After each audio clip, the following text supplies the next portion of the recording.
Monza, Italy, September 10th, 1961. Italian Grand Prix. Final lap. Wolfgang von Trips entered the Parabolica corner at 230 kilometers per hour. A touch, light. But at that speed, enough. The Ferrari went airborne, flew, hit the spectator stands. 14 spectators died instantly. Von Trips, too. 15 dead total. In Maranello, Enzo Ferrari received the news. His first question, what caused it? The investigation result, stress fracture in the front suspension connection. Metal fatigue, developed during the race, undetected. A name was given, chief engineer, the person responsible. Ferrari didn't fire him. He did something worse. He kept him there for 27 years, reminded him every day, blamed him every day, never forgave him. This is the story of how unforgiveness imprisoned two lives, the accusers and the accuseds. Giulio Borsari joined Ferrari in 1955, talented young engineer. By 1960, he was chief engineer. Enzo Ferrari had given him responsibility. Big responsibility. Earning Ferrari's trust was difficult. Giulio had earned it, or so it seemed. The two men were different but also similar. Both were obsessive. Both were perfectionists. Both loved control, and both would learn. Some things can't be controlled. The 1961 season was going perfectly for Ferrari. Wolfgang von Trips led the championship. Monza was the final race. Records show, during the race preparation week, normal procedures were followed, checks were done, tests completed. On race day morning, according to close colleagues, von Trips said the front felt slightly different. Giulio checked. No visible problem. We tested it, Giulio said. It's safe. Von Trips trusted him. Entered the race. This decision would change two men's lives, one by dying, one by living.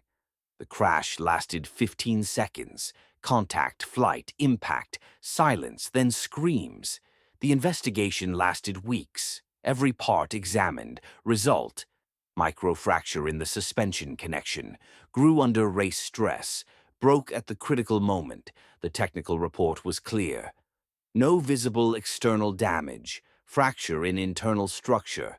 Not detectable by standard inspection. Meaning, no one's fault. Material fatigue. Accident. Bad luck.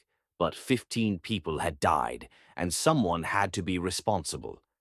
When Ferrari returned to the factory, he held a meeting. Exactly what he said isn't in the records, but those present told similar stories years later. Ferrari sat silently. For a long time, no one spoke. Then he asked, "Who checked it?" Giulio stood up. "I checked it. Procedure was followed." Ferrari's response, according to witnesses, was, "The procedure wasn't enough." Nothing else was said that day. But something changed. Factory workers felt it. The atmosphere went cold, one said, like someone died, but there was no funeral. Giulio wasn't fired. This surprised everyone. When Ferrari was angry, he fired people immediately. But Giulio stayed. Same position. Why?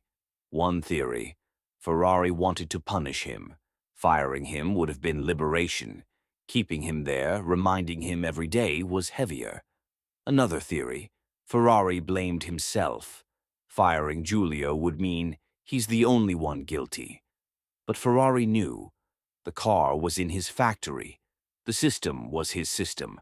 Firing Giulio would mean placing all responsibility on him.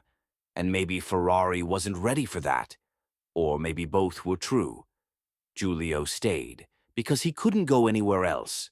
On his CV, he now had the Monza engineer label. Which team would hire him? Two men became prisoners, one to blaming, one to being blamed.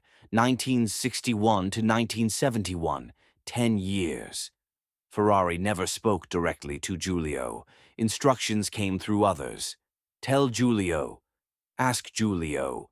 In meetings, Giulio's suggestions were constantly questioned.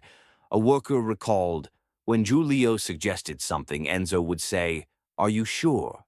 every time. For years. "Are you sure?" The words were the same, but the underlying message was clear. Last time you were sure, you were wrong. Giulio gradually spoke less, stayed silent in meetings, only answered when asked. At home, he told his wife, "Every day I go to that factory, and every day I remember 15 people. Enzo doesn't let me forget." "Maybe he wants to forgive but doesn't know how," his wife said. "No," Giulio answered. "He doesn't want to forgive, and maybe he's right." In the 1970s, there were other accidents at Ferrari. Small, large, deaths.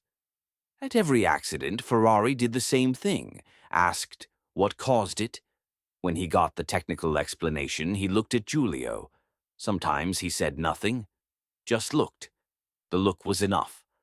A young engineer made a small mistake in 1978. Calculation error. No consequence, but Ferrari found out. He didn't scold the young man, just said, "Ask Giulio about the consequences of small mistakes." The young man later asked Giulio, "What did he mean?" Giulio didn't answer, just shook his head, but that night he told his wife, 20 years have passed. He still remembers, never forgets. "Do you forget?" his wife asked. "No," Giulio said. "I don't forget either. Every night I see it in my dreams. The flying car, the screams, 15 dead. Enzo doesn't need to not forgive me. I can't forgive myself." But what did Ferrari see? 15 dead. His car, his responsibility. Von Trips wasn't just a driver. He was a friend, a person. 14 spectators. Innocent. They'd just come to watch. A source close to Ferrari recalled years later. Enzo would go silent every Monza anniversary. He wouldn't come to the factory that day. Once I asked why, he said, "Because 15 people died that day, and I know I'm responsible, but Giulio should know it too." "So why don't you forgive Giulio?" I asked. "Because," he said, "forgiving means saying it's okay."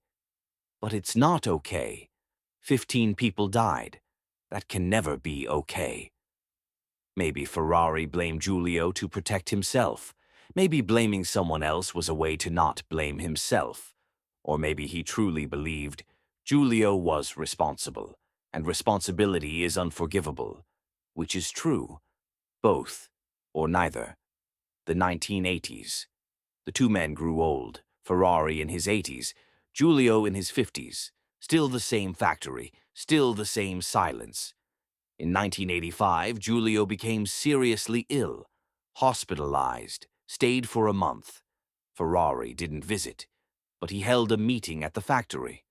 "Who will do Giulio's work?" he asked. "An engineer? Maybe we could call and ask him." Ferrari. "No need. Let him rest." A small gesture, the first soft behavior in 25 years. But when Giulio heard this, what did he feel? Relief? Or he still doesn't even acknowledge me? August 1988. Ferrari died. Giulio went to the funeral, sat in the back row. No one spoke to him. After the funeral, a friend said, "Finally, you're free." Giulio, "No, because Enzo is dead, but the guilt is still alive, and I still carry it." Giulio retired in 1991, quietly.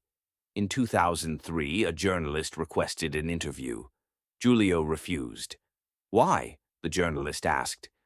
"Because," Giulio said, "whatever I say, someone will say guilty, someone will say victim. But I'm neither. I was just there. I checked. It wasn't enough.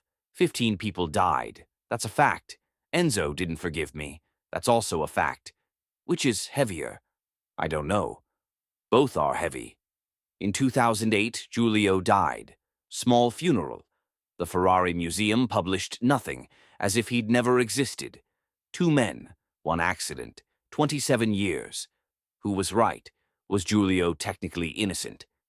Yes, the metal fatigue couldn't be seen, but morally, he was chief engineer. He was responsible. It was his job to see. Was Ferrari cruel? Yes. Not forgiving for 27 years? That's cruel. But was he right? 15 people had died. Should someone have been held responsible? Two questions. Is it heavier to be unable to forgive or to be unforgiven? Ferrari didn't forgive. For 27 years he carried this anger, saw Giulio every day, remembered every day, never found peace. Giulio wasn't forgiven. For 27 years he carried the guilt, saw Ferrari every day, was reminded every day, never found peace. Both were prisoners, one to anger, one to guilt. Second, does being technically innocent mean being morally innocent? Giulio didn't make a visible mistake. He followed standard procedure.